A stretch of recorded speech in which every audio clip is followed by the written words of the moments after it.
যদি শ্রমিকরা চাকরি হারান দেশে ফিরে আসতে হয়, রেমিটেন্সে কি পরিমাণ চাপ পড়তে পারে, আর যারা ফিরে আসবেন তাদের কর্মসংস্থানের পুনর্বাসন কি হতে পারে?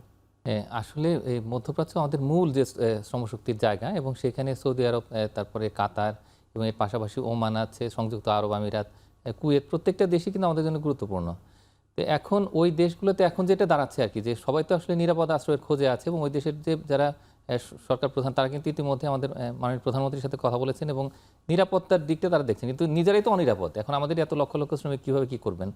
এখন ব্যবসা বাণিজ্য যেহেতু অলমোস্ট বন্ধ আর কি, তো এই অবস্থায় খুব সামান্য পরিমাণে কিন্তু অর্থনৈতিক কর্মকাণ্ড চলছে। তো সুতরাং কিছুদিন পরে যদি ওই ব্যবসাগুলো বন্ধ হয় বা দীর্ঘস্থায়ী হয় যে সংঘাত, তাহলে সেক্ষেত্রে তো তাদের ব্যাক করতে হবে।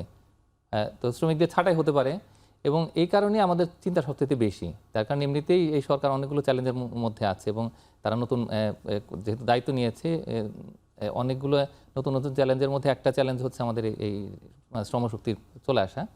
তো এখন আমাদের হাতে খুব বেশি আসলে উপায় নেই।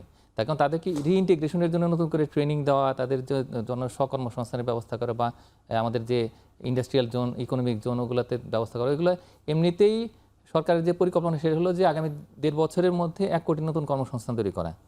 এখন এখানে আমাদের স্পেশাল যদি স্কিম না নেওয়া হয়, তাহলে সেক্ষেত্রে এদেরকে আসলে এমপ্লয়েড করা যাবে না। এটা একটা চিন্তার বিষয়। সেক্ষেত্রে সংকট তৈরি হবে। জি।